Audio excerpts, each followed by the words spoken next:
Pode chegar, pode sorrir, pode falar, pode até chorar. Bem-vindo aqui, nesse lugar. A boa nova vem prosear. Já que não dá pra te abraçar, dá pra sentir, só de ouvir e olhar. Nunca é demais esperançar. Vem com a gente, vamos prosear. Prosa espírita, uma prosa boa e fraternal. Prosa espírita, toda quinta-feira virtual. Prosa espírita, uma prosa muito especial. Prosa espírita, celebrando a vida imortal. Pode chegar, pode sorrir, pode falar, pode até chorar. Bem-vindo aqui, nesse lugar. A boa nova vem prosear. Já que não dá pra te abraçar, dá pra sentir, só de ouvir e olhar. Nunca é demais esperançar. Vem com a gente, vamos prosear. Prosa espírita, uma prosa boa e fraternal. Prosa espírita, toda quinta-feira virtual. Prosa espírita, uma prosa muito especial. Prosa espírita, celebrando a vida imortal. Celebrando a vida imortal. Celebrando a vida imortal.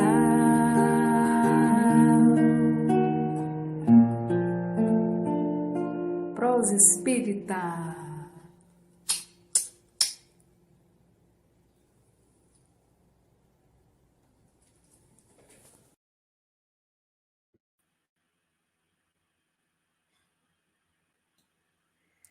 Querida Cacá, um beijo para você, viu, onde você estiver. Não me canso de agradecê-la por esse presente em forma de música que você ofereceu ao Prosa Espírita.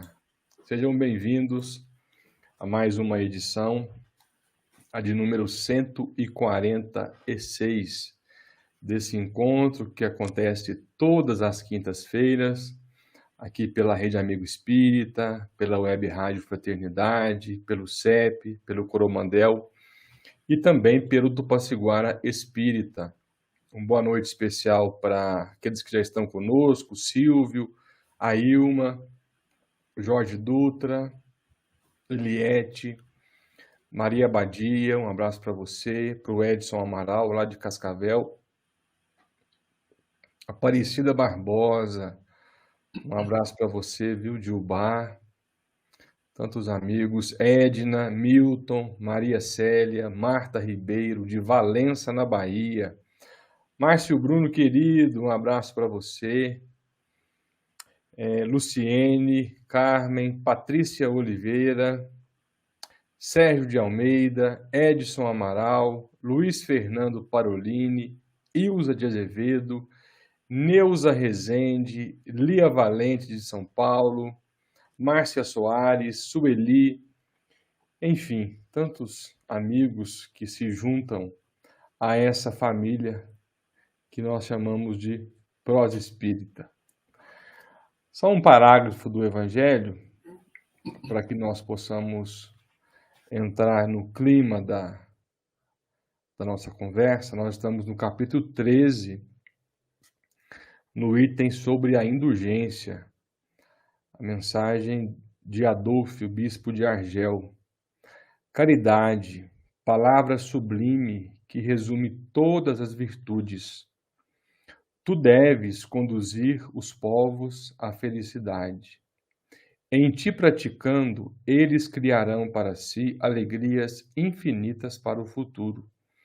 E durante seu exílio sobre a terra, tu lhe serás a consolação, olha isso, tu lhe serás a consolação, o antegozo das alegrias que gozarão mais tarde, quando se abraçarão todos juntos no seio do amor de Deus. Foste tu, virtude divina, que me proporcionastes os únicos momentos de felicidade que desfrutei sobre a terra.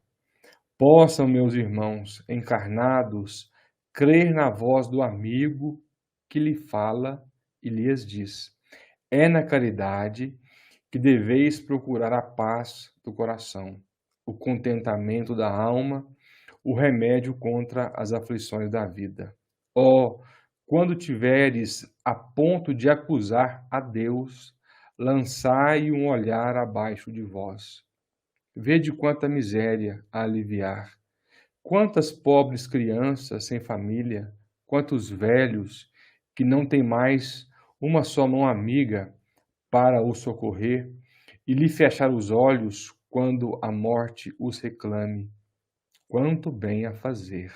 Oh, não vos lamenteis, mas, ao contrário, agradecei a Deus e prodigalizai, e marcheis a vossa simpatia, o vosso amor, o vosso dinheiro a todos aqueles que, deserdados dos bens desse mundo, definham no sofrimento e no isolamento.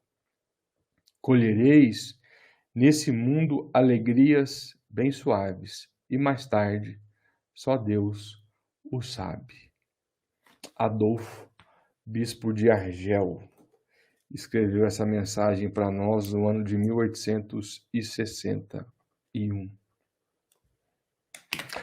Como diria o nosso querido Honório Abreu, Quincas, dá o que pensar, viu? Dá o que pensar essa mensagem. Todos aqueles que chegaram durante a leitura, a Sueli, a Marta, a Aida. Pois bem, hoje volta ao Prosa Espírita esse irmão, esse grande amigo, Edgar Miguel, que nos deu o presente de passar aqui pelas Minas Gerais. Ele fez uma turnê aqui em Minas Gerais e deixou marcas nos corações de todos aqueles que puderam conhecê-lo e, acima de tudo, se permitiu que o Edgar falasse aos nossos corações. Aliás, esse é um dos títulos do livro dele, né? Permita que eu fale ao seu coração. E ele falou realmente ao coração de todos nós. Edgar, meu querido amigo, é com um sentimento de gratidão e de saudade que nós te recebemos para esse Prosa Espírita. Bem-vindo, querido. Obrigado, Daniel. Quincas. Olha, é um presente para mim, viu? Porque não é como estar aí com vocês, né? Porque o clima daí, a vibração daí é alguma coisa diferente. Talvez vocês não saibam disso. Não saibam disso. Então, voltar aqui é como se a gente estivesse junto de novo, né? E foi uma surpresa, porque não imaginei que fosse possível, dado os compromissos da gente, principalmente na quinta-feira, né? Mas hoje foi possível, fiquei muito contente mesmo de poder revê-los, estar conversando de novo. E a gratidão é toda minha, porque eu estava até falando para o Quincas há pouco, que ele ensinou o Daniel e o Wellington muito bem sobre hospitalidade. Né? Porque, olha, só indo lá para saber. Meu Deus! Espero que todo mundo que eu conheci, Daniel e Quincas, estejam muito bem. Lembro de todos vocês, de cada particularidade, de cada lugar que a gente foi, das conversas que a gente teve. Eu estou ainda processando o que aconteceu, eu não entendi direito, sabe? Que a gente demora para entender o que acontece. Mas foi muito especial, muito especial. Agradeço demais mesmo. E a saudade é grande, viu? Tenho certeza disso. Edgar, realmente esses reencontros são presentes da misericórdia de Deus. que nos confere graças ao Espiritismo. Não fosse pelo Espiritismo, nós não seríamos talvez acolhidos e consolados dessa forma e não teríamos tido essa oportunidade tão bendita que foi de nos reunir aqui nas Minas Gerais. E o ano que vem, Quincas, está marcado já a volta do Edgar em Minas Gerais, viu, Quincas? Boa noite, Quincas. Antes disso, deixa só eu fazer uma justificativa aqui. Como vocês podem perceber, o Wellington não está aqui. Aqui em Minas Gerais tem uma expressão, Edgar, chamada risco n'água. Risco n'água é quando alguém firma um compromisso e não consegue cumpri-lo. E o Wellington tem sido um especialista em riscar a água, porque ele marca, não vai, ele fala que liga e não vai, divulga o cartazinho com a foto dele, ele não justifica a ausência. Então, assim, é o risco d'água aqui de Minas Gerais, ele chama o Wellington, né, Quincas? Eu não sei, eu não entendo desse negócio de riscar, não. O Borginho é que entende, o Borginho é de Coromandel, ele é que entende.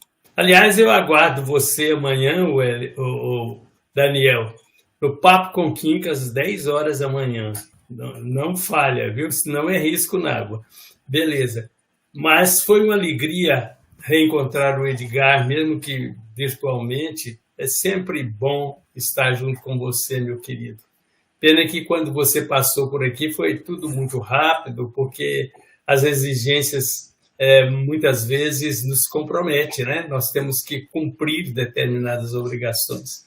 Mas a mim me parece que em abril, que vai ser, nós vamos estar comemorando 90 anos da nossa casa, e numa segunda-feira, e olha que bênção, né? O abril do ano que vem vai ter 5 segunda-feiras.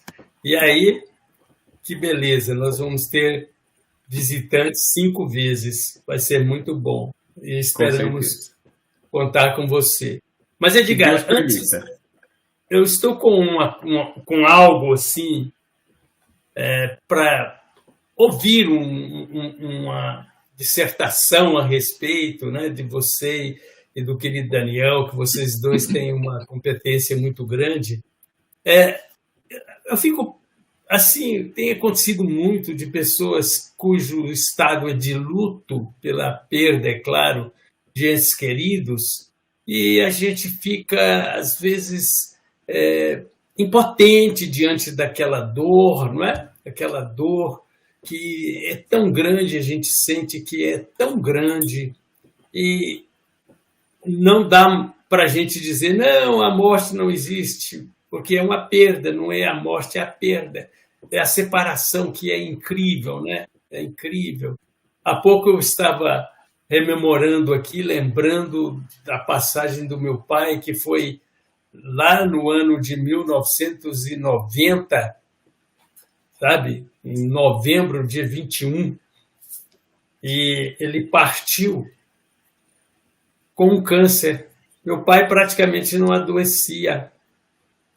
Eu até penso assim, sabe, eu não via meu pai de pijama. Ele já levantava pronto para as atividades do dia.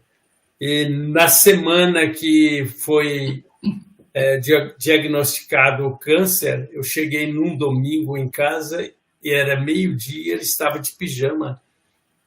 E me disse assim, olha, estou com uma dor muito grande. Mas ainda estava trabalhando, porque ele era artesão no final da existência. Ele fabricava umas caixas, uns móveis, sabe? E eu cheguei, ele estava lá na oficina dele e me convidou para ir para a sala. E eu estranhando aquilo. Eu estou narrando isso para você para chegar no ponto em que eu premeditei. Então, ele disse assim para mim, na hora que sentamos, eu estou sentindo uma dor muito forte. Foi outro momento de surpresa para mim, porque ele não reclamava de nada, ele só tinha problemas de audição. Aí eu falei, mas então o senhor tem que procurar um médico. Ele falou, Cristina é minha irmã, que mora inclusive em Uberaba, ela já está providenciando e amanhã nós vamos. Ela foi na segunda, na terça, Cristina me liga. Doutor Eurípides está diagnosticando aqui um câncer no meu pai e ele deve viver mais ou menos uns 90 dias.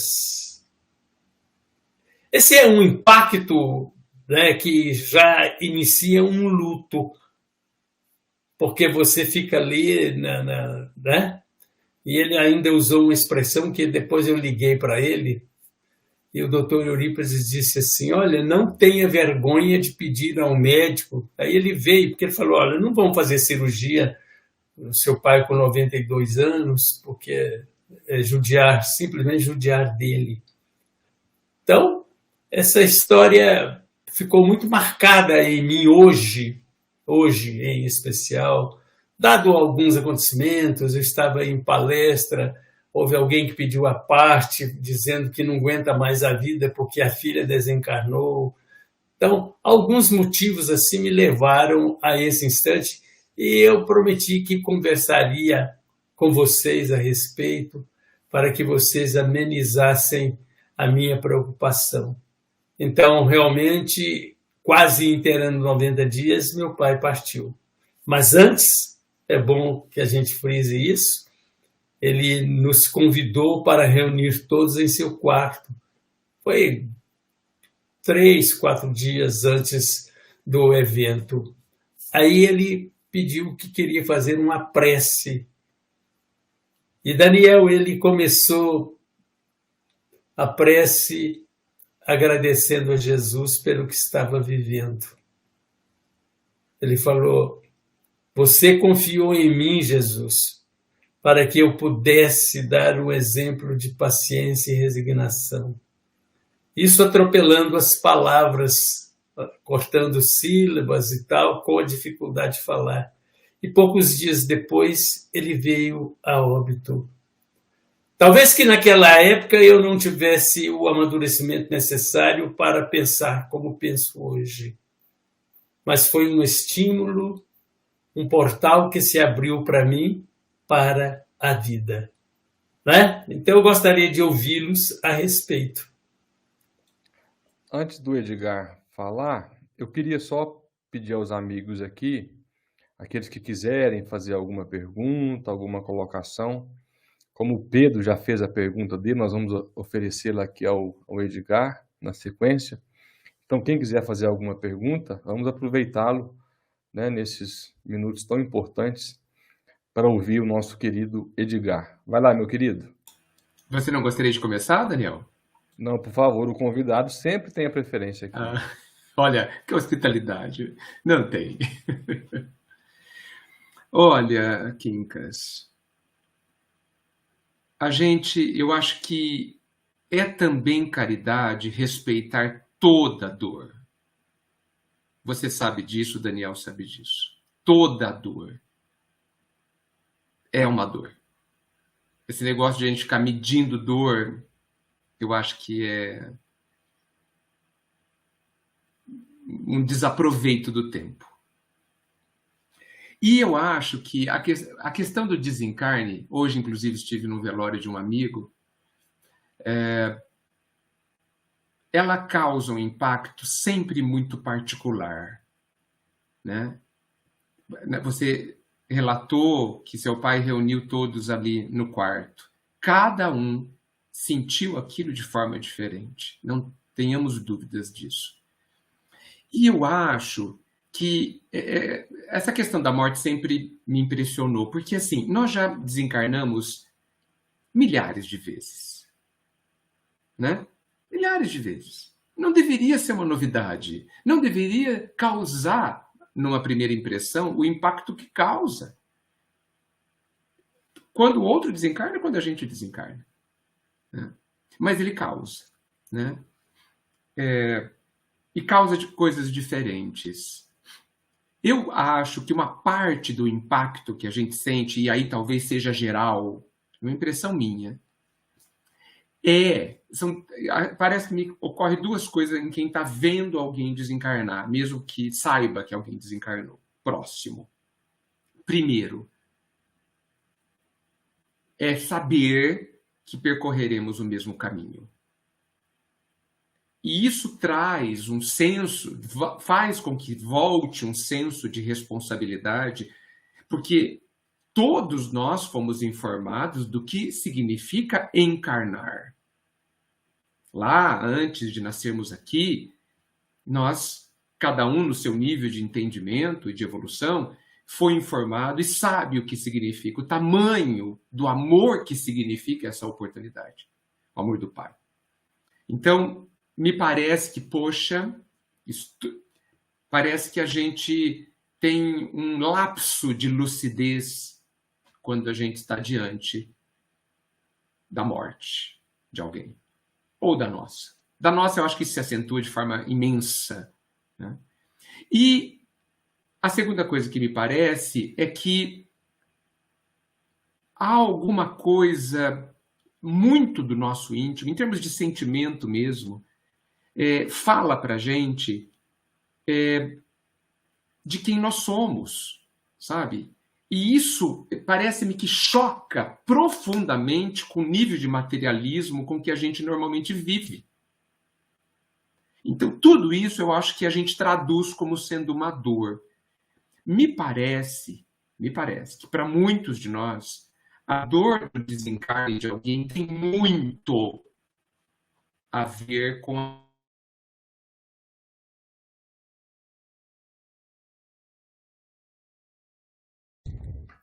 Edgar, meu querido, a sua conexão travou.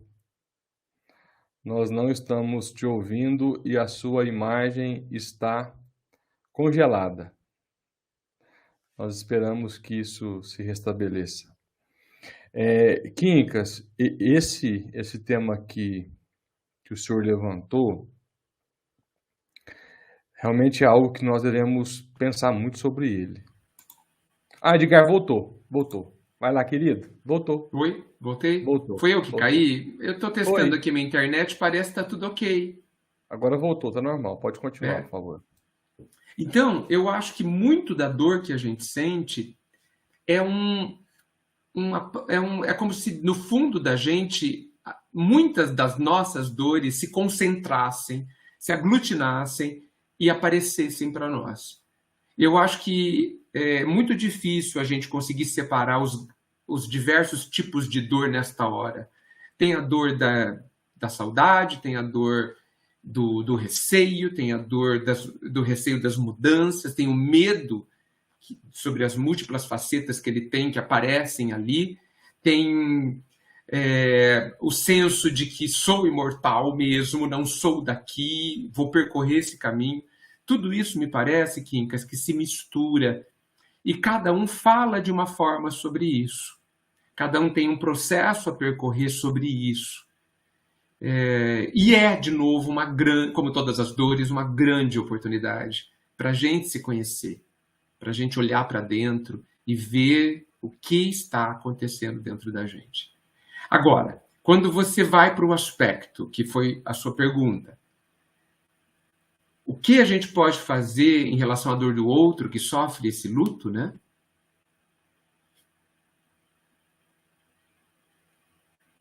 Eu acho que nós, dentro daquela questão do respeito da dor, eu acho que é extremamente suficiente que a gente esteja do lado da pessoa. Verdadeiramente do lado, sabe? Nessa hora, eu acho que as palavras atrapalham, sabe? Talvez sentar do lado, deixar o braço descansar no ombro da pessoa, sabe? Ela não precisa dizer nada, eu não preciso dizer nada, eu estou aqui, vivendo, percorrendo esse caminho com você. E aí eu não estou falando daquele ambiente lamentável dos velórios comuns, né? Que virou um evento social, né? Eu acho que é o Chico que falava que os melhores velórios são os que tem pouca gente, né? Melhores por espírito que está desencarnado.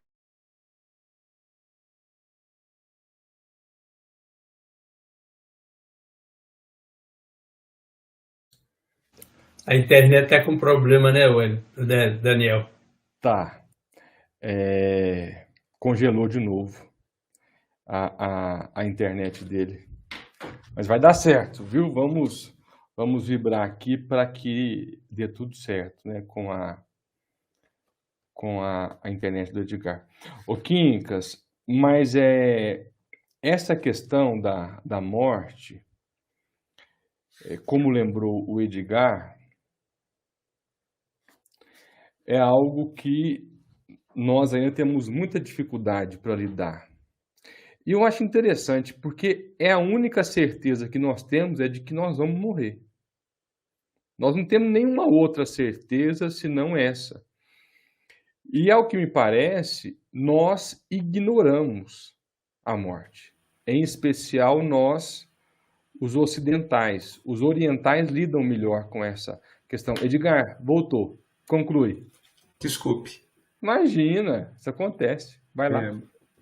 Não, eu acho que eu praticamente concluí essa questão da gente estar junto, mas não naquele clima de velório que vira festa, né? Mas, sabe, naquela presença realmente íntima, em silêncio. E eu acho que mesmo que a gente não esteja do lado da pessoa e no velório a gente esteja em silêncio, sabe, com a pessoa em pensamento, a gente já está fazendo o que é possível. É isso.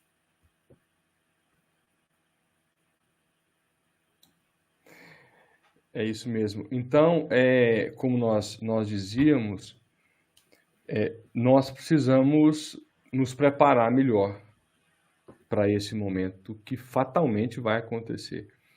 Porque se existe uma fatalidade, a fatalidade é a morte. Nenhum de nós fugiremos dela.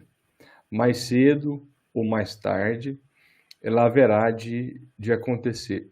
E talvez a nossa dificuldade para lidar com a morte, em especial daqueles que estão próximo de nós, é o fato de nós a ignorarmos. E eu gosto muito de uma recomendação do André Luiz, que está no livro Obreiros da Vida Eterna. Ele faz uma distinção entre morte e desencarne, porque nós usamos como sinônimo, e não são sinônimos. Morte é um fenômeno biológico. Tudo aquilo que tem vida vai morrer.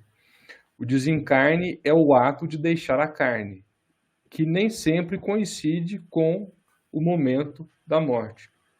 Então ele sugere para que nós fôssemos desencarnando aos poucos. Desencarnando daquilo que o Edgar lembrou, do sentimento de posse da matéria, dos bens que nós temos, desencarnar da família, dos amigos, das instituições, né? Então, isso tudo é se preparar para a morte. Agora, algo que me chama muito a atenção, Edgar, e que foi lembrado por você aí, nós temos ainda uma inabilidade maior ainda para consolar. Nós não sabemos lidar diante da dor de alguém que perdeu alguém que ama. E é perda mesmo. Kardec coloca no capítulo 5 do Evangelho, perda de pessoas amadas. Está lá no Evangelho.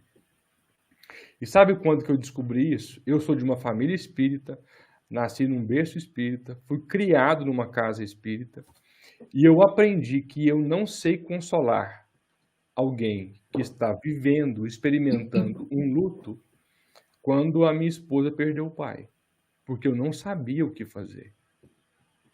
Ou eu quase sempre fazia aquilo que não é recomendado, aquilo que lembrou o Edgar. Nós queremos sempre consolar o outro com as palavras. Uma pessoa que está com uma ferida aberta não vai conseguir compreender que a vida continua, que nós somos imortais, que há reencarnação, de que é possível se comunicar, de que nós vamos reencontrar, né, em algum momento.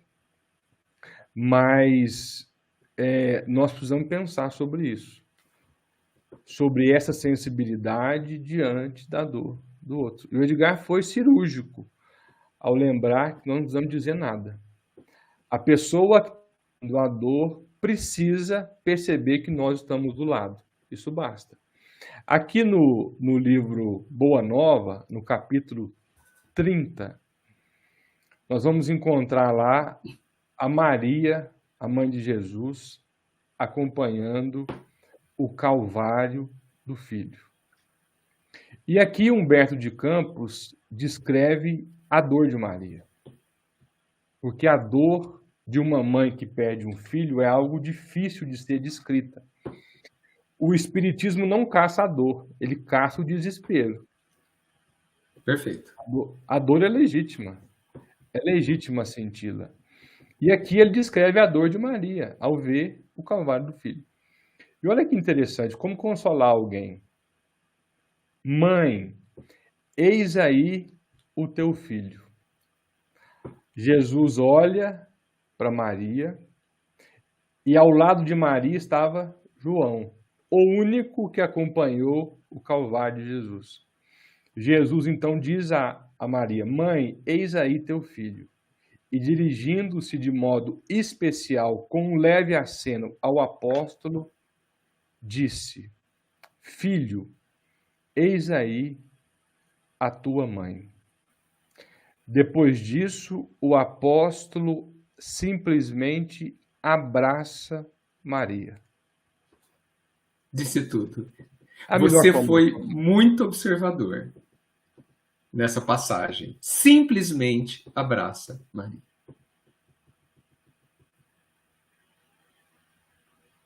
Esse é o capítulo mais doce do livro, né? Impressionante esse capítulo. Impressionante. Todinho, até o final, né? Você só leu o comecinho, né? Nossa. Mas você sabe, você disse uma coisa que nós espíritas, acho que vocês aí não, mas aqui sim. Você disse que a dor é legítima. Dentro da nossa... da limitação da gente, diante da doutrina, e eu estou generalizando, peço desculpa por isso, ficou-se com a impressão de que não pode sofrer, né? Existem questões sobre espírita chorar, uma série de questões, demonstrar sua fragilidade, presidente de centro tomar passe, sabe? Presidente de centro não pode tomar passe, não precisa, sabe, Daniel? É uma lenda, evidentemente. Aliás, é o que mais precisa, né? E a dor é legítima. Ela, inclusive, se aparecer no nosso coração, ela precisa ser vivida. Precisa. Dizem que é mais fácil segurar as ondas do mar do que os sentimentos. E a dor é um destes. Sim, a dor, ela é um mensageiro da nossa intimidade mais íntima para a nossa personalidade atual. Nós que queremos tanto nos conhecer, precisamos do sentimento para isso. Não há outro melhor mensageiro do que o sentimento. Raiva, qualquer um. Qualquer um. Ela é uma informação do que está acontecendo na nossa mais profunda intimidade. Por isso que quando o Quincas falou sobre a questão do luto, essa dor do luto me parece uma dor complexa, ou seja, ela tem um monte de dor junta, de tipos diferentes, de cores diferentes, que se juntam e nos confundem, nos atordoam, que a gente tem dificuldade de classificar esses pedaços. Mas muita coisa está acontecendo quando a gente se coloca diante da morte. Muita coisa. Muita coisa. Não é só perda. Não se sofre, no meu entendimento, só porque eu perdi. Não, tem muita coisa acontecendo. Às vezes, o cônjuge que fica se sente sem apoio. Puxa, vou andar agora sozinho. É uma dor. Não vou poder... Às vezes a pessoa nos apoiava com a sua forma de pensar. Eu poderia ser completamente independente sobre as coisas do mundo, fazer tudo. Mas para determinadas coisas eu contava com a opinião. Não tenho. É um luto também.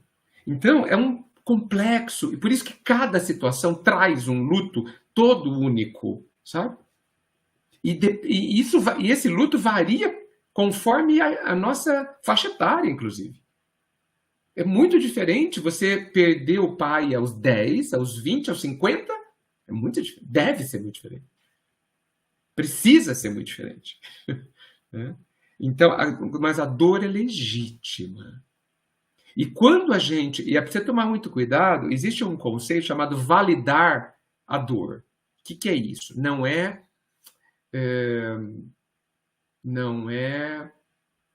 reforçá-la, mas é dizer... Porque quando a gente fala assim, não precisa chorar, não precisa ficar assim, porque ele não morreu. Nós estamos, talvez, invalidando a dor da pessoa. Ô, Edgar, Nós estamos falando que ele não precisa. Seria reconhecê-la, né? Isso. Validar, talvez até uma melhor palavra sua. Eu reconheço a sua dor. Porque quando eu falo, nossa, mas ele não morreu, eu estou dizendo assim, você não deveria estar sofrendo o que está sofrendo. É isso que eu estou dizendo. E isso não é um respeito. Você não está respeitando a dor. Não está.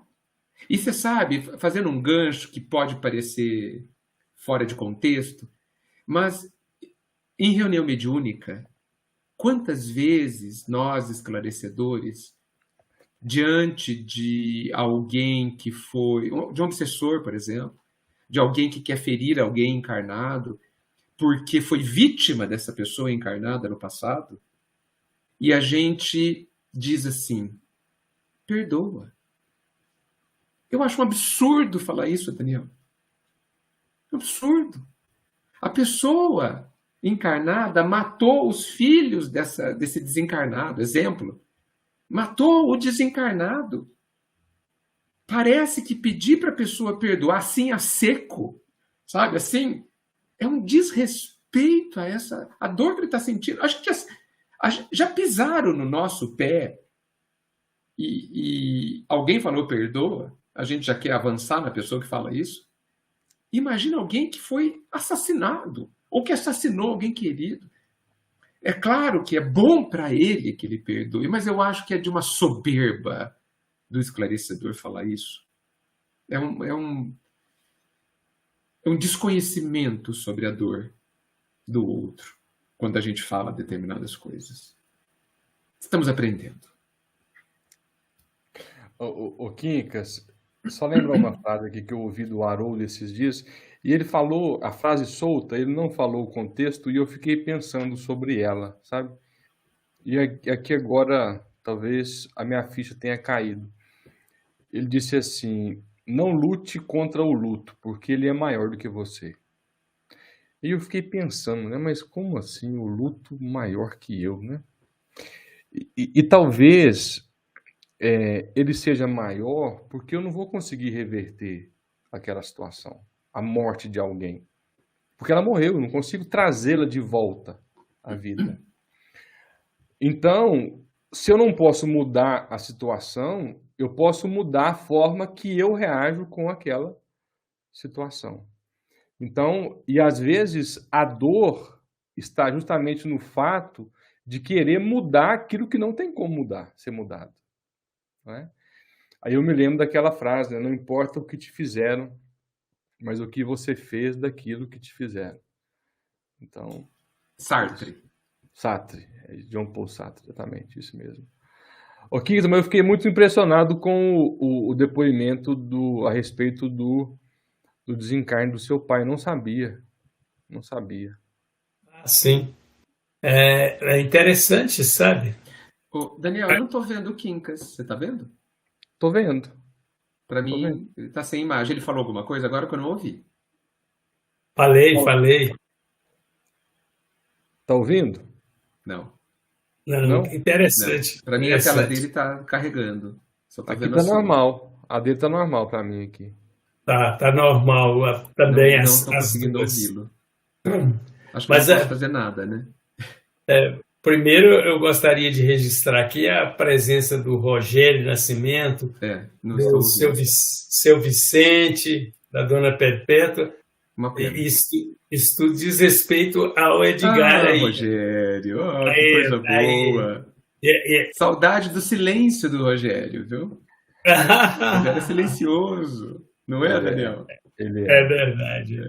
Os silenciosos são profundos também, viu? Ele é muito ponderado na fala, viu? É daqueles, quando fala, Ouça! Ouça! Nós que Mas somos mais falantes, não precisa prestar muita atenção, né?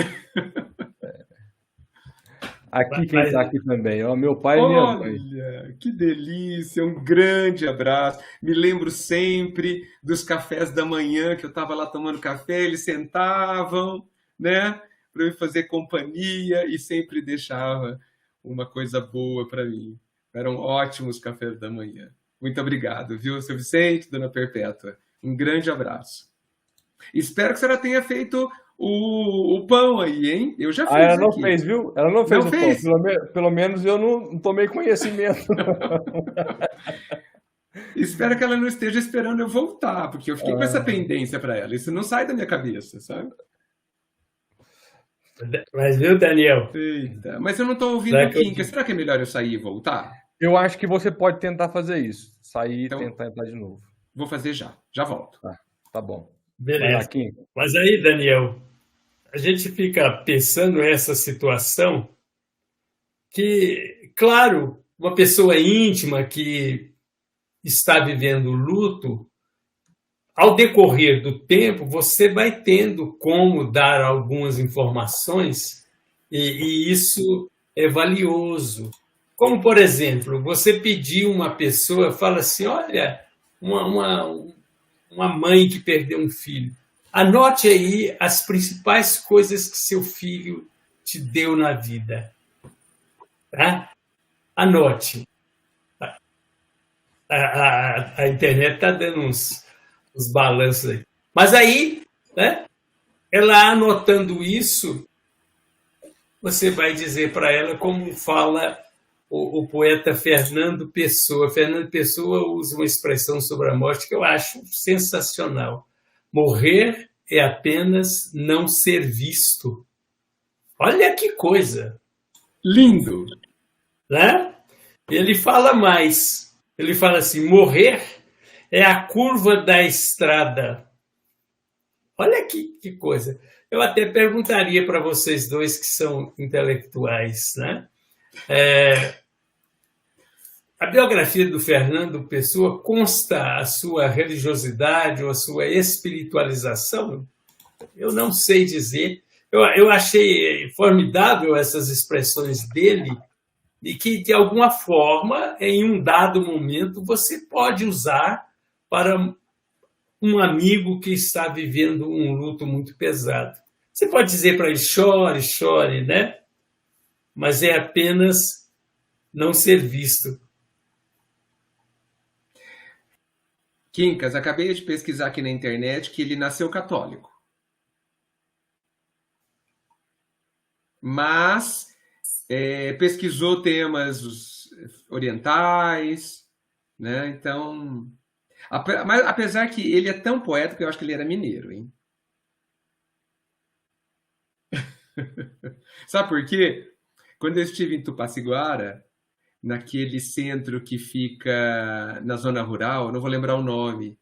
Acho que o Daniel sabe onde eu fui, né? É Bálsamo. Bálsamo, exatamente.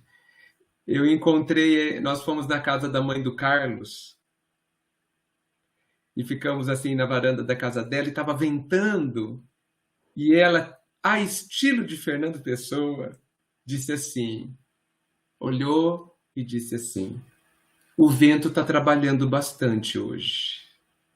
Ah, o que é isso? O que é isso? Se não é uma poesia? O vento está trabalhando. Eu nunca mais esqueci. O vento agora está trabalhando direto aqui em Bauru também. Você vê quantas pequenas coisas ficaram. Viu? Edgar, você falou sobre o choro, sobre as lágrimas. Emmanuel escreve um capítulo no livro Caminho, Verdade e Vida, capítulo 172. Olha aqui o que ele faz. O que ele diz? Jesus era o mestre da confiança e do otimismo. Chamava ao coração todos os que estivessem cansados e oprimidos sob o peso de desenganos terrestres. Não amaldiçoou os tristes, convocou-os à consolação. Agora, estejamos atentos a esse parágrafo. Muita gente acredita na lágrima, sintoma de fraqueza espiritual. No entanto, Maria soluçou no Calvário. Pedro lastimou-se depois da negação. Paulo mergulhou-se em prantos às portas de Damasco. Os primeiros cristãos choraram nos circos de martírio, mas nenhum deles derramou lágrimas sem esperança. Prantearam e seguiram o caminho do Senhor. Sofreram e anunciaram a boa nova da redenção. Padeceram e morreram leais na confiança suprema. Emmanuel legitimando a dor. A dor, sim. Gente, imagina, vocês... Eu acho que a gente devia chorar todos os dias. É verdade. Verdade. Mas não, assim, chorar... Nós temos muitos motivos para chorar. Quando o sol se levanta todo dia, se você vê... Se aquilo não nos causar nada, nós temos um problema. Não temos um problema. Daniel, Oi. Daniel, Oi, querido. o Fernando Pessoa baixou nele. Baixou, não baixou? Eu aprendi algumas coisas em Minas, eu acho. Mas, gente, pensa. Nós somos um ser sensível. Nós somos um ser que, quando perde a capacidade de perceber o que está acontecendo ao nosso redor, a gente se desconecta da natureza, que é Deus, expressão do Pai. Como nós somos, né? Às vezes eu acho que a gente se esquece que somos natureza, né?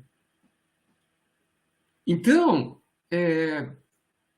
a sensibilidade, que nada tem a ver, como disse Emmanuel, com vulnerabilidade, nada tem a ver com fraqueza. E outra coisa, quem disse que nós somos fortes?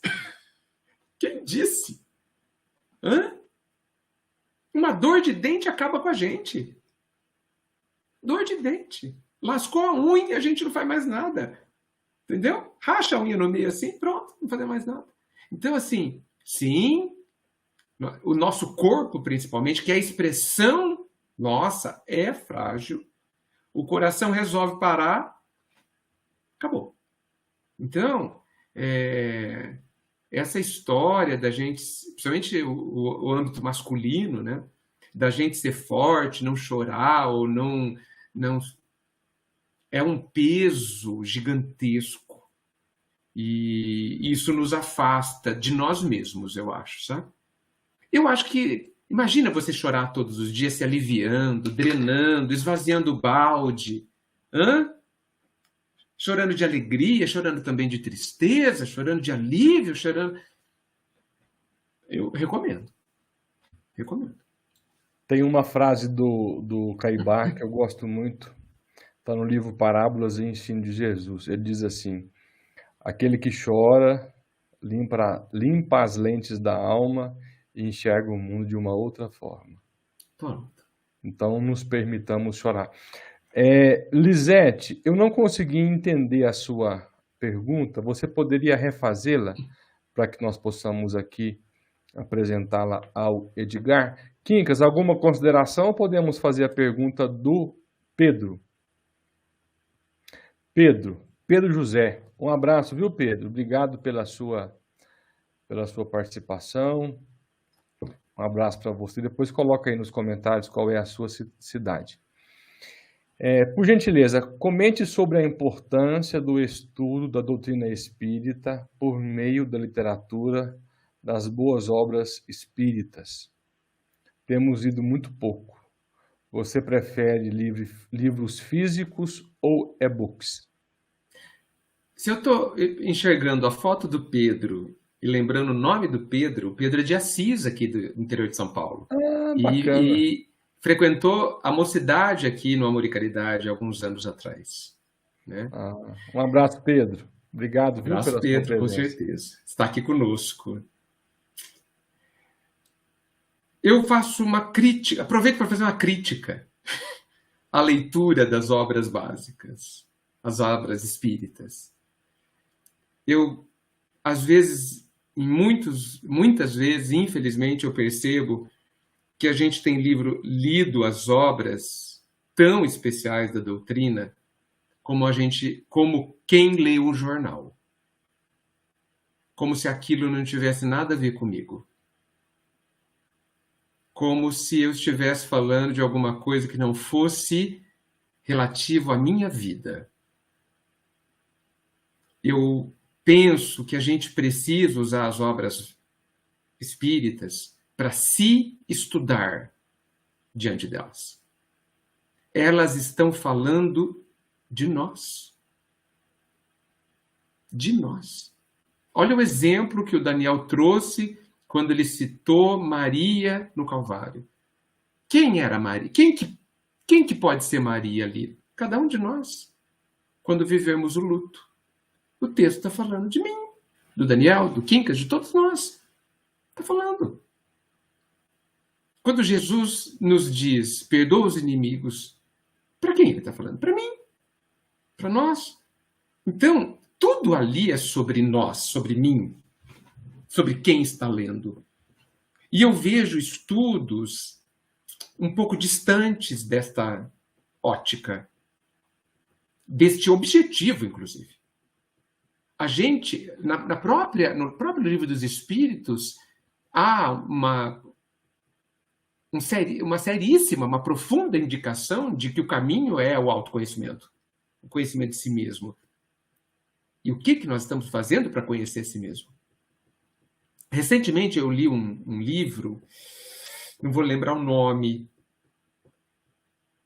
conta a história de uma comunidade no interior de um determinado país, acho que da Europa, no passado, da Idade Média, onde se estudava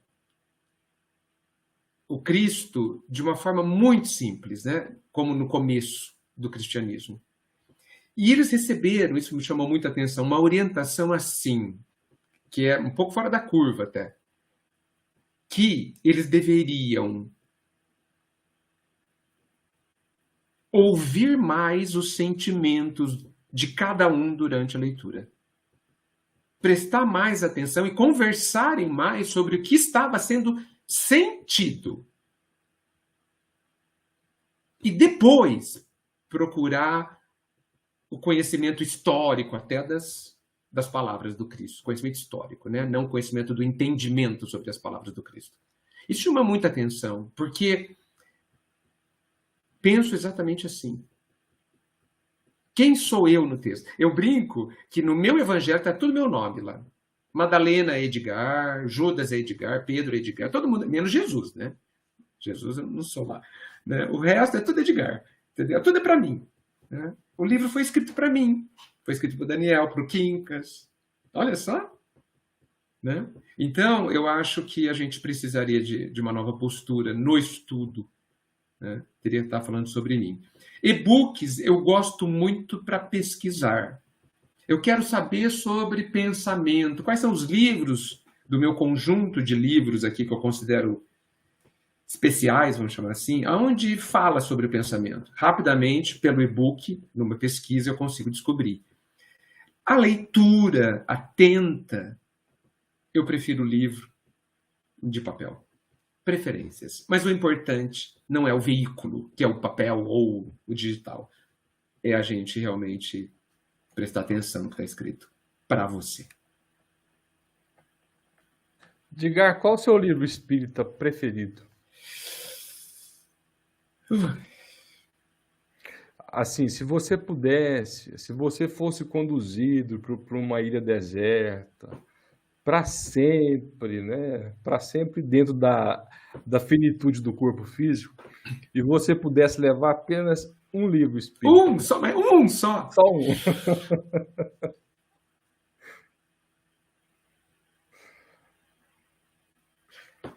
Acho que seria o Paulo Estevão. Nossa! Apesar que, olha, você me colocou numa sinuca de bico, porque assim, Coloca aí, o- pessoal, nos comentários qual o livro É. que vocês se eu gostam, que pudesse vocês levar três, posso levar recomendam. três? Pode. Eu Vamos lá. levaria Renúncia e Boa Nova. Nossa. O Renúncia me destrói. A primeira vez que eu li Renúncia, eu falei, só vou ler daqui a 10 anos. Eu fiquei quase deprimido. Quase deprimido. Fruto do meu orgulho, evidente. Paulo Estevão fala muito dos milhares de aspectos psicológicos e sentimentais da transformação de uma pessoa. Da luta.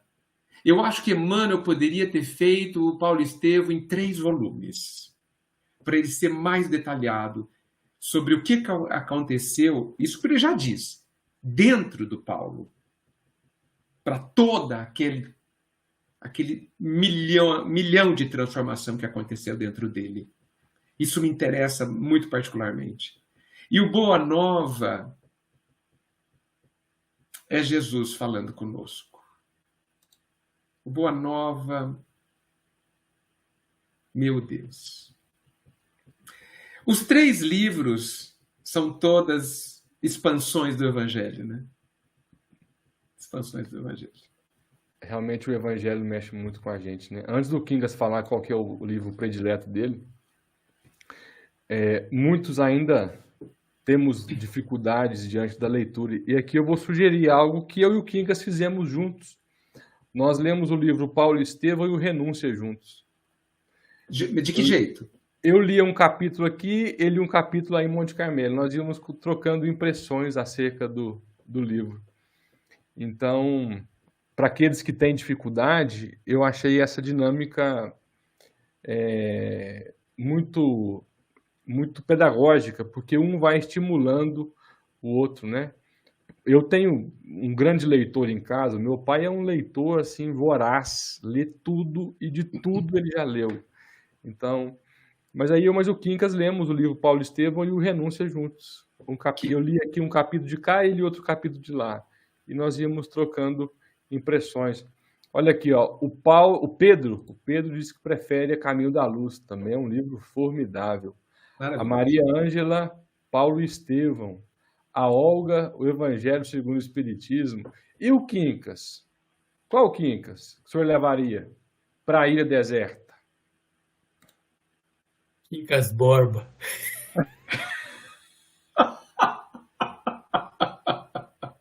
Olha, na realidade, eu acho que o Livro dos Espíritos é algo que eu não poderia...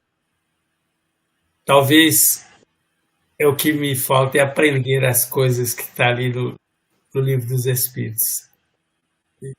Realmente os romances são fantásticos, né? Não tem como você não se empolgar, não chorar. Mas o Livro dos Espíritos traz para a gente um conforto muito grande, né? Você sentir a presença de Deus é muito forte para a gente ler tudo aquilo. E eu estava aqui pensando, sabe? Me permito, posso estar até errado, né? Mas se falasse isso com Simão Pedro, ele ia falar o Livro dos Espíritos. Se falasse com Haroldo, talvez ele dissesse que é o Evangelho, né? É o Evangelho.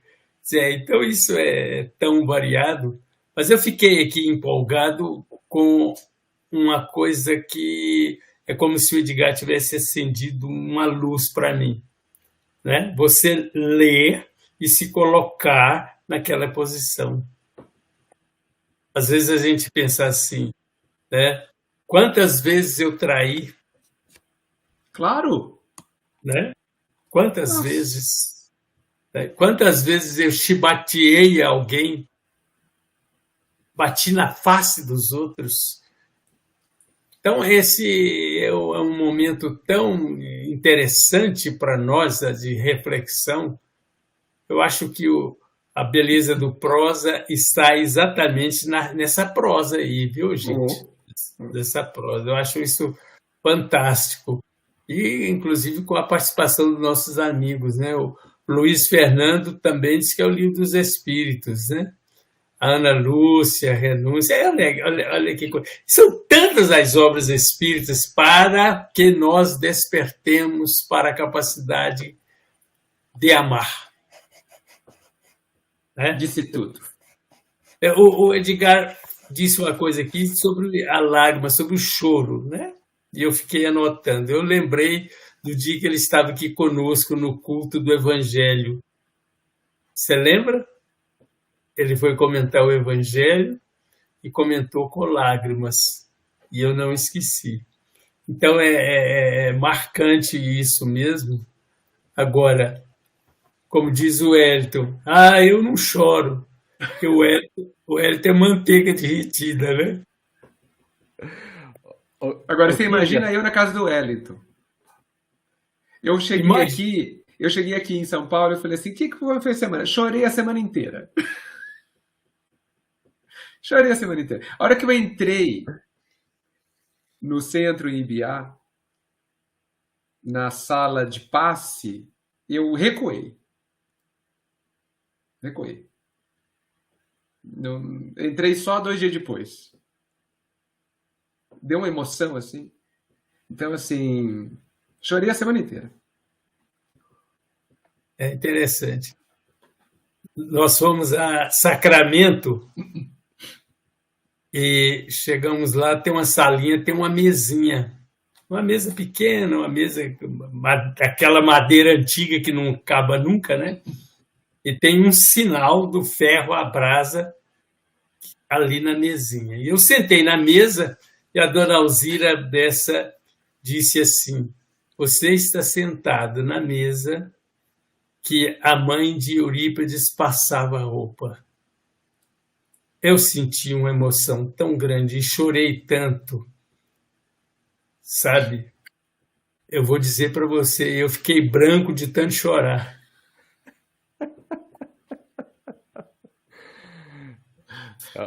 Realmente é muito. Aliás, como diria o Roberto Carlos, são muitas emoções. Muitas emoções. Aqui, olha essa frase aqui que eu adoro, do padre Antônio Vieira, falando sobre o livro. Olha o que ele diz. O livro é um mudo que fala, um surdo que responde, um cego que guia, um morto que vive. Essa frase ela explica bem aquilo que o Edgar quis traduzir sobre a importância de nos colocarmos na história, né?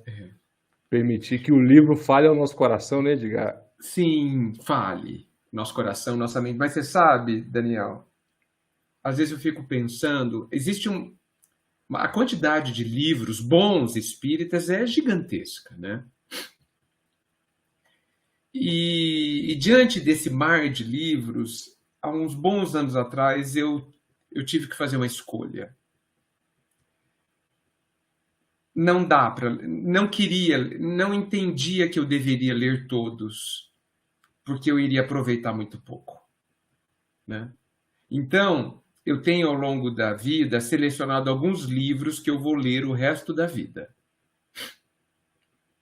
Né? Então, os livros que eu tenho aqui, ó, não, aqui, aqui, não, desse lado aqui, não são esses aqui que vocês estão vendo.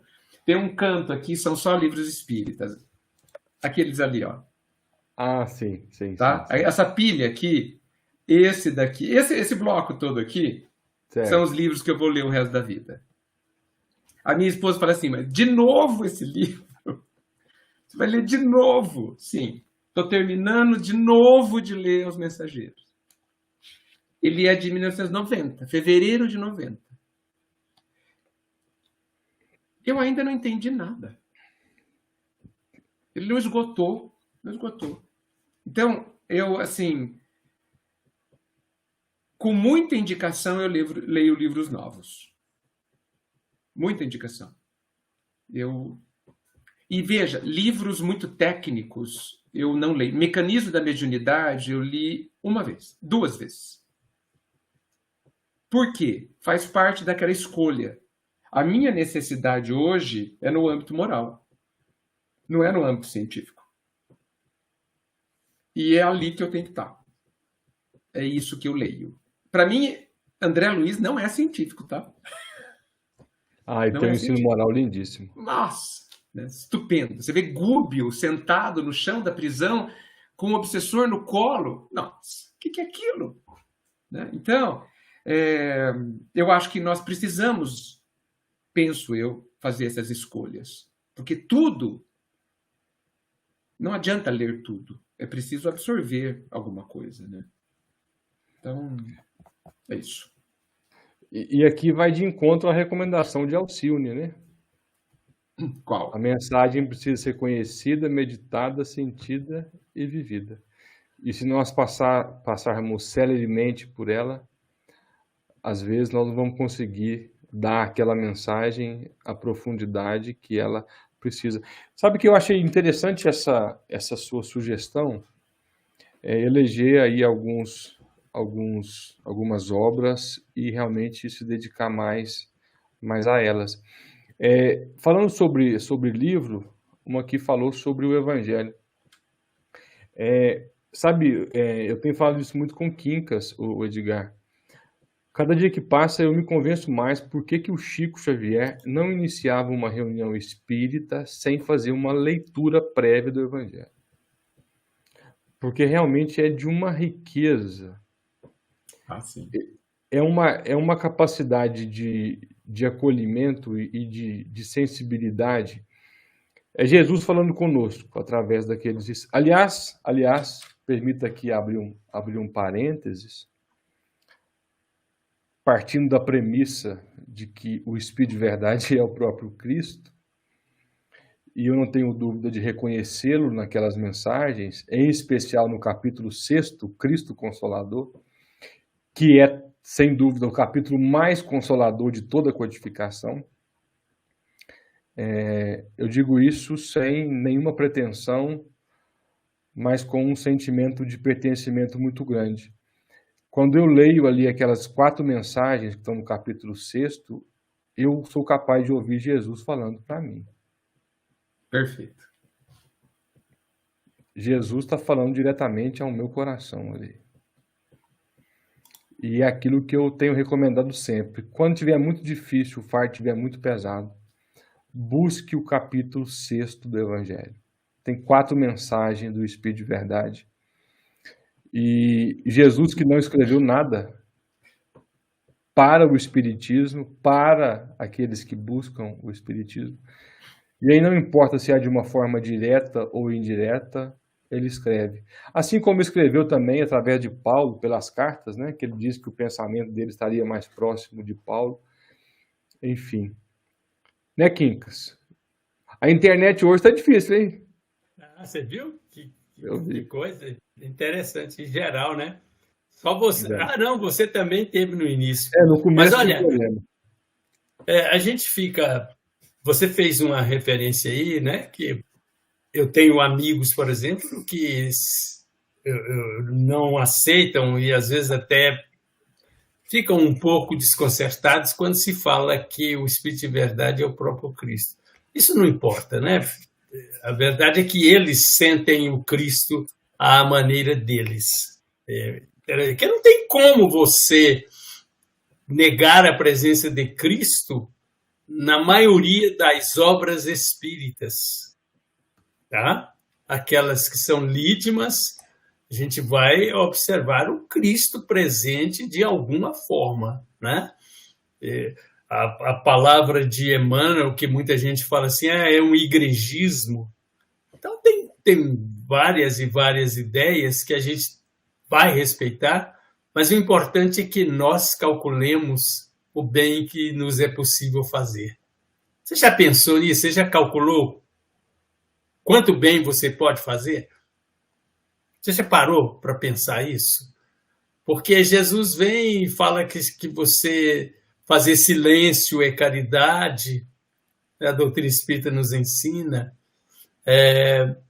O Edgar hoje mostrou para nós, você diante de uma pessoa que está sofrendo, abraçá-la é uma caridade. Veja que coisa maravilhosa. Então, tá facinho de nós nos tornarmos melhores, né?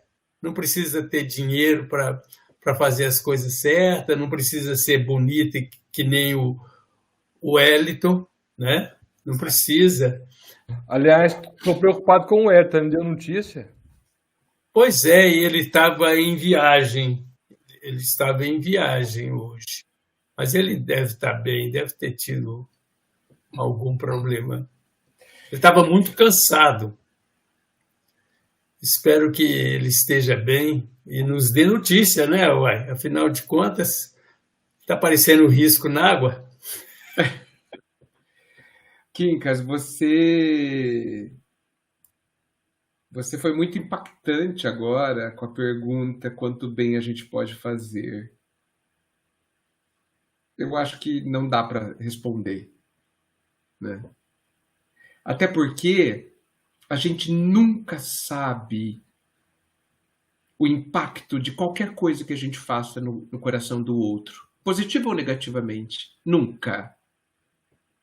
Às vezes você apenas deu um abraço na pessoa, de tchau, um abraço despretensioso e gentil, e aquilo mudou o dia da pessoa,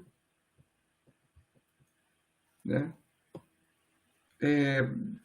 Mas é uma pergunta muito impactante. Eu acho que eu não vou pensar nela não, viu?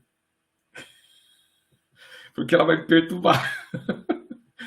Não vou pensar nela não, mas a hora que você falou me deu um impacto sério. Impacto sério. Mas é algo, evidentemente, saber que nós temos o potencial imenso de fazer o bem, ficando em silêncio, como você recordou, né? Isso precisa estar na pauta das nossas considerações diárias, né? Eu acho que muitos de nós não se reconhecem capazes, não é verdade? Infelizmente, porque vivem a tragédia da comparação, né? Ah, não, fazer bem é o que o Chico fez, então eu não faço nada. Então, essa tragédia da comparação, né, faz com que a gente se inferiorize de tal forma que a gente se anula nesse aspecto, né? E não faz... Porque a gente não precisa ser o Chico. Ninguém está pedindo. Ninguém está esperando. Não devemos ser o Chico. Nós devemos imitar os conceitos contidos na sua postura, interpretados por nós. Porque cada um de nós é um intérprete do amor. Há de ser o intérprete do amor do Pai. Ué, Jesus era o médium de Deus. Nós um dia seremos também. E como mas Jesus agia como Deus? Não. Ele agia como Jesus. Absolutamente em harmonia com o Pai. Né? Então, nós não devemos nem agir como Cristo, no sentido de, eu vou me crucificar agora, então vai ficar tudo bem. Não preciso. Mas eu devo entender, né, os conceitos divinos que estão nas atitudes de Chico e de Jesus e traduzi-la à minha maneira. E aí eu vou estar usando Jesus como modelo, né, e guia.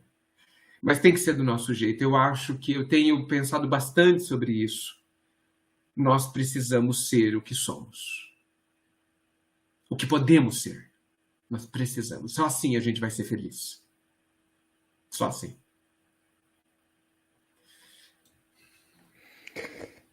Eu achei interessante, Quincas, a sua colocação sobre o desconforto que muitos têm diante da eventual identidade do Espírito de Verdade, que não tem assim o menor fundamento, né? Não justifica entrar nesse debate se é ou se não é, mas tem uma mensagem aqui que talvez seja a mensagem que eu tenha mais lido na vida. É o item 7 do capítulo 6 do Evangelho. Quero ler apenas uma frase dela. Sou o grande médico das almas, e venho vos trazer o remédio que as deve curar. Os fracos, os sofredores e os doentes são meus filhos prediletos, e venho salvá-los. Vinde, pois, a mim, todos vós que sofreis e que estáis sobrecarregados, e sereis aliviados e consolados. Aqui eu quero usar essa mensagem para dizer o seguinte: se foi Jesus que escreveu essa mensagem, eu não sei. Mas eu não tenho dúvida de que o pensamento é de Jesus. E talvez seja esse o nosso grande desafio, de buscar na mensagem a proposta do Cristo. Porque ele vai se manifestar através de nós. E cada um apresenta Jesus como pode. Como lembrou o Edgar, né? Cada um faz o que pode, né? A sua forma, a sua maneira. Então, ele vai se manifestar através de nós. Vai. Né? Então, eu acho que talvez isso seja o mais importante. Mas eu continuo e eu me permito, eu me dou o direito de ler esse item, acreditando que é Jesus falando para mim. Faça isso. Perfeitamente. Agora, é interessante que você vai lendo, por exemplo, Emmanuel, e você chega a uma conclusão também, né? Que é interessante. Deus está em todos nós. Somos essência de Deus. Claro. Veja que coisa. Não só em nós, como na natureza. Então, e na natureza de forma estuante, né? De forma maravilhosa, que nos enche de poesia, né? E que, olha, cá entre nós, né? Tem momentos que a gente para pensar, pensa um pouquinho e as lágrimas caem. Que bom. Sem tortura. Sem tortura. Deixa eu mandar um abraço especial aqui, fazer uma propaganda aqui. A melhor loja de roupa do Carmo Paranaíba, Tendências Modas. Aliás, Quincas, ela é patrocinadora do Prosa Espírita. Brincadeira. É a Abadia, a mãe do Vitor Hugo, querida. Nós estivemos lá domingo, fomos tão bem recebidos por ela, pelo menino, pelo Zé Humberto. A Carol também esteve lá, o Werneck, a Júlia. São pessoas tão queridas. Eu fico pensando, né, Edgar, como que essa rede vai se ampliando, né? E nós começamos a reconhecer a presença de Jesus nos amigos, né? Sim. Se eu for em Bauru, eu vou achar Jesus através do Edgar. Se eu for em Monte Carmelo, eu vou encontrar Jesus na família Veloso, no Quincas Veloso. Se eu for lá em Tupaciguara, eu vou ter mais dificuldade um pouquinho para encontrá-lo, mas tem a Otávia, né? Eu vou encontrar através da Otávia, né? Se eu for em Carmo, tem o Rafinha. Tem o Rafinha, né? Lá em Carmo tem a família do Vitor Hugo, da Abadia. Olha, eu fui convidado para estar lá também, mas não me foi possível. E perdeu a janta espetacular. Tinha até sorvete, Quincas. Perdeu, viu? Um papo agradabilíssimo. Aliás, eu não deu vontade de vir embora, viu? Aliás, aqui em Minas Gerais é sempre assim, viu, Edgar? A gente chega na casa e não dá vontade de ir embora, não, viu? Eu percebi, viu, Daniel? Eu percebi. Foi muito difícil na quarta-feira sair de Ibiá, viu? E depois de Monte Carmelo também. Eu estava reclamando com o Quincas, vai ficar muito pouco tempo lá. Muito pouco tempo. Pouco mesmo. Pouco tempo. Edgar, olha, a Neide Garcia Miele é da sua cidade. Adoro assistir o Prosa. Edgar, você me deu uma grande ideia. Fico triste, tenho muitos livros de estudo e acho que vou desencarnar sem conseguir ler todos. Sou aqui da cidade do Edgar. Olha só, Edgar, da sua cidade. Você conhece a Neide? Eu acho que não. Puxa, Neide, quando a gente se encontrar, Vamos nos falar, com muita alegria. Encontrar você aqui, olha, que coisa, viu? Mas a gente não vai conseguir ler tudo, não. Nem deve. Nem deve. Eu acho que os livros que caem na nossa mão são aqueles que precisamos. Eu gosto muito de ler, viu, Daniel e Quincas, livros onde aparece Jesus falando. Por isso eu acho que eu gosto tanto do Boa Nova, né?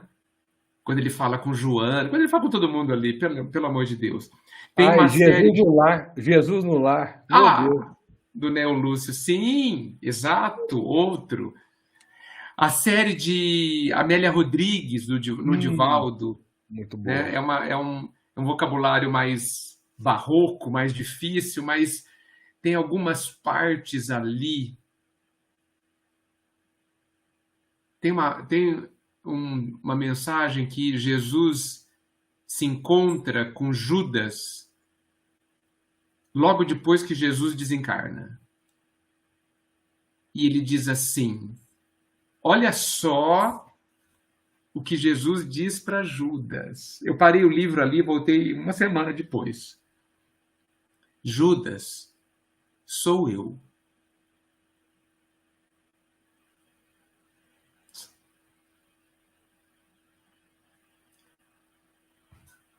Não se esqueçam. Tirem o nome de Judas e coloquem o seu. Judas, sou eu. Eu tenho certeza que Jesus se apresenta para cada um de nós assim. Certeza. Certeza. Depois o texto fica mais complicado ainda. Você sabe que Jesus não é brincadeira, né? Ele não dorme em serviço também, né? Eu não vou conseguir reproduzir o que ele disse depois. Judas tinha acabado de se suicidar, né? Estava sofrendo muito. Judas, sou eu. E ele pede para Judas se perdoar. É magnífico. E isso está lá no Amélia Rodrigues, né? Então tem alguns trechos ali, assim, onde ele fala diretamente para nós. Diretamente para nós. Como no Evangelho, né? Como no Espírito de Verdade também, né? Sem dúvida. E o que interessa, sabe o que interessa? Não é provarmos se era ou não. Interessa porque nós precisamos desenvolver um relacionamento nosso com o Pai. E eu acho que isso passa pelo Cristo. Necessariamente, né? Não dá para ir sem que seja por ele, mas também porque o Pai é muito abstrato, né? Jesus é um pouco mais materializado, né? Teve forma, né? A gente conheceu ele. Tanto que a gente fala dele, parece que a gente conheceu, né, Kika?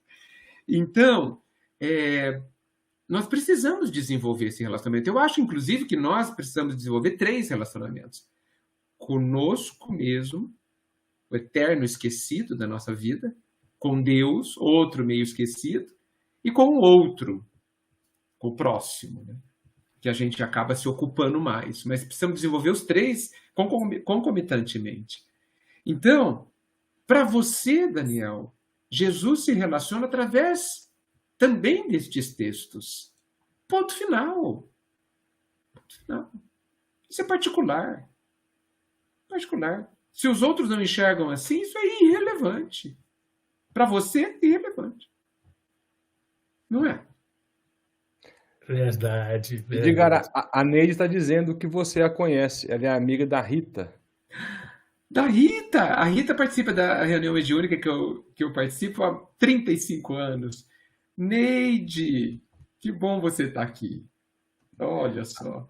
Não liguei o nome. Isso. A Maria Ângela também está aqui, ó. Um abraço, Maria Ângela. Mas o Inácio... Nós vamos aí, viu? Oh, que beleza! Que beleza! Isso aí são meus filhos do coração. Adoro essas criaturas. Edgar e o meu querido Daniel, uma entidade me disse uma coisa que eu fiquei pensativo. Ela me fez uma interrogação. Se você tivesse que absolver Barrabás ou Jesus, como é que você ficaria hoje? Eu pensei, né? Eu falei, tinha que ser Jesus, não tem jeito. Ele falou, pois é. Mas quem é que precisava de ser salvo? Barrabás. Ame-o.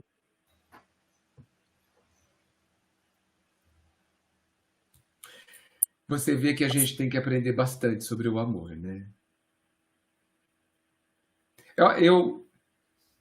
Eu não gosto muito de falar do amor, sinceramente. Porque não entendo nada dele.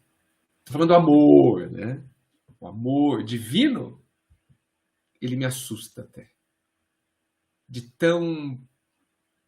o Rossandro, numa palestra, fala que o Pai nos ama com requintes, com umas delicadezas. Eu acho que Deus não aparece para nós para não nos humilhar, às vezes, sabe? De tanto amor. Tanto amor. Então, assim, para onde a gente olhar, a gente vai descobrir o amor do Pai. Para onde a gente olhar? Num momento como esse, no copo d'água, tudo, tudo. Então, o amor é um negócio mesmo. Gente, que prosa boa essa, viu? Não dá vontade de terminar, não, viu? Mas já é para terminar? Que isso? Não. Que isso? Eu Passou achei que muito tinha começado há rápido. 5 minutos. Passou muito rápido. E o carinho do pessoal conosco, né? A gente está vendo aí a elegância com que eles entram participando aí no chat é maravilhoso, né? Olha a Daniela Franco falando aí, Jesus no lar é exatamente Jesus em nós, na nossa sala, na nossa cozinha. Que beleza, né? Jesus na intimidade, né? Exato. Dentro de nós, né? Esse livro é espetacular, gente. Nossa. São parábolas que não foram contadas, né? Eu fico lembrando aqui de João. João, quando vai escrever o Evangelho, e às vezes a gente acha que o Evangelho é Jesus, é a história de Jesus, mas como contar uma história de um homem, de uma personalidade dessa? Então aquilo ali é um fragmento daquilo que foi possível perceber. Daí eu lembro de João. João fala assim, olha gente, eu vou escrever o que dá. O que dá. São 21 capítulos, mas é o que dá. Porque se eu fosse escrever tudo aquilo que eu vi de Jesus, o mundo inteiro não caberia às páginas. Imagina. Olha isso. Oi. O Emmanuel, ele faz uma observação que nenhuma palavra de Jesus foi em vão. Nenhuma. Acredito nisso. Era alguém que ensinava o tempo todo, né? O tempo todo ele estava ensinando. O tempo todo, o tempo todo. O tempo todo. Não pode ser diferente, né, Quincas? Para alguém não pode ser ele, diferente. Né? Não pode. Daniel, o Elton entrou em contato com O Elton manifestou, ele entrou em contato aqui, me mandou uma mensagem. Ele foi atender um casal que teve um contratempo e aí, em função disso, ele não pôde estar presente, mas está tudo bem. Foi só uma questão de um atendimento fraterno mesmo. E, gente, para encerrar... Ele fez a troca correta. Fez a troca correta. Isso, ele foi atender ele foi fazer um atendimento fraterno. O Edgar lembrou Judas, e eu queria que nós pensássemos sobre uma outra frase que Jesus endereçou a Judas, que é uma frase que eu tenho me perguntado todo dia, sabe? Quando eu vou fazer uma leitura, quando eu vou a uma casa espírita, realizar algum trabalho, eu me lembro daquela pergunta desconcertante que Jesus faz para Judas, quando Judas chega com os soldados no Getsemane. Amigo, a que viestes? Então, eu tenho me perguntado sempre, sabe? O que eu estou buscando nesse Jesus que eu enxergo dentro da minha parca visão sobre esse grande homem da nossa história. Que nós possamos refletir juntos sobre isso. O que nós queremos de fato de Jesus e em Jesus, né? Analisar, somos protagonistas e o que estamos fazendo no papel principal das nossas vidas. Ele é poeta Fernando demais. Pessoa, vírgula, Quincas Fernando Pessoa. Edgar, meu querido, você sabe que você é um amigo muito especial para o meu coração, viu? Ô, Quincas, eu falei isso em Monte Carmelo e eu vou fazer questão de reforçar isso, sabe? Esses reencontros para o meu coração me provam de que a vida continua mesmo, né? Porque são reencontros, na verdade. Porque um vínculo como esse, um vínculo tão robusto quanto esse... Daniel, me permita fazer só uma observação. Pois não. Antes de nós conhecermos, eu e o Wellington conhecermos o Edgar, você o festejava. A sua amizade com ele é de outras encarnações, né? É muito especial. O que é uma prova para ele, né? Para não falar uma expiação.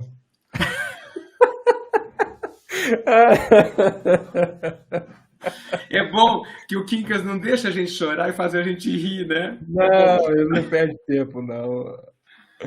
Olha, Mas de fato, isso, viu, Daniel? Quando eu falo que assim, olha, assim, é difícil eu transmitir a magnitude do que aconteceu. Eu nunca saí para fazer o que eu fiz em Minas Gerais com vocês. Nunca. Eu tenho 58 anos. Esse negócio sair, 5 palestras, uma por dia, dormir fora de casa 2, 3 dias, jamais. Jamais. Jamais. Normalmente eu recusaria, como eu recusei muitas outras. Mas o que aconteceu, os nossos encontros virtuais, né, que não foram virtuais aqui, assim, mas o sentimento é sempre presente, né? Foi despertando uma série de coisas, um vínculo natural, uma honestidade em tudo que eu ouvi, que tocou realmente fundo. E quando vocês me convidaram para ir, eu fiquei com vontade de ir. E eu me estranhei demais. Falei, como assim você com vontade de fazer isso? Eu não entendi. Não entendi. Nem não entendo direito até hoje, sinceramente. E estou com vontade de voltar em abril. Estamos te esperando. Nós estamos te esperando. Sim, o Wellington falou, escolha segunda-feira. Olha que deferência, meu Deus. E eu estou me esforçando aqui para escolher rápido para não atrapalhar a programação de vocês. Na verdade, eu gostaria de ficar até um pouquinho mais, né? Mas não sei se eu vou conseguir, porque eu não sei como vai ser minha vida. Bem, ninguém sabe como vai ser a nossa vida amanhã, né? A gente programa e depois vê. Mas realmente foi um reencontro, Daniel. Realmente... O tempo dirá. Quando a gente desencarnar, a gente vai saber. Vai. Ô, Edgar, abril, se não me engano, tem a Semana Santa. É possível. 21 de abril, infelizmente, é domingo. Infelizmente é domingo. Por que? É seu aniversário? Não, porque seria feriado, né? Ah, tá, é mesmo. Isso. Seria feriado e ia facilitar a vida. Mas... Fica tranquilo, eu acho que a vida está programando, a vida sabe, né? Você sabe quando a vida quer, a coisa acontece. Aí não tem... Daniel, o aniversário dele é dia 30 de fevereiro. Como você sabe, Quincas? Mas vai dar certo. Eu acho que a vida vai nos permitir esse presente tão bom. A minha ideia é chegar aí no sábado. Ah, que bom. Ótimo, no sábado. Vamos ver. Mas a gente vai falar muito ainda até lá, por favor. Muito. E a Maris? Como que a Maris está? Está bem, graças a Deus. Está aqui na sala do lado aqui. Tá em paz, gostou muito de ter ficado com a mãe dela enquanto eu estava aí. E ela é alguém de outro planeta. Edgar, eu vou te dar Você deu um descanso para ela. Foi. Ninguém merece. Nós vamos fazer 30 anos de casado agora em setembro. Não precisa de descanso. Você vai me alcançar. Vou. Você tem quanto? 54. 54. Que coisa mais. Mas é de casamento, não é de vida não, viu, gente? 54 de casamento. É de casamento. Ô Edgar, eu vou te dar uma sugestão aqui. Eu sei que para você aí é difícil, porque tem a faculdade, mas sempre que você puder, na quinta-feira, me avisa para você participar do Prosa. Tá bom. Mesmo que já tenha um outro convidado, você vem com a gente. Aliás, você faz parte do nosso quarteto aqui de Mineiro. Poxa, perfeito.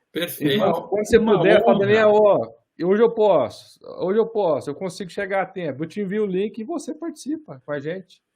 Mas essa é uma honra sem fim, gente. Quando você puder, por favor, quando eu crescer, vou chegar perto de vocês. Pelo amor de Deus. Coitado. Mas eu acho que eu aceito para aprender. É verdade, gente. Eu não estou falando de conhecimento doutrinário. Estou falando de outra coisa. Beleza. Então é isso, gente. Quincas, um abraço, viu? Um abraço para você, Edgar. Um abraço, meu querido Daniel. Daniel, amanhã dá para você participar. Eu vou falar para o Wellington. Amanhã dá para você participar do Papo com Quincas. Amanhã estarei presente. Só se acontecer um imprevisto, como aconteceu com o Wellington hoje. Né? Imprevistos podem acontecer, né? Então, se acontecer... Gente, um abraço, viu? Até quinta-feira que vem. Abraço forte em vocês, viu? Um abraço, querido. Fica com Deus. Tchau, tchau. Tchau, tchau. Até quinta-feira.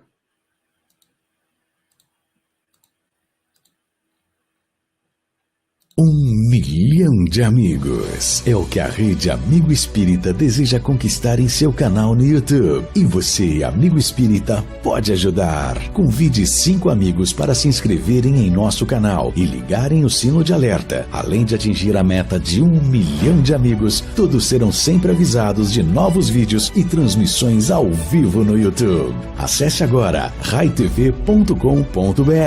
Rede Amigo Espírita, divulgando, instruindo e unificando.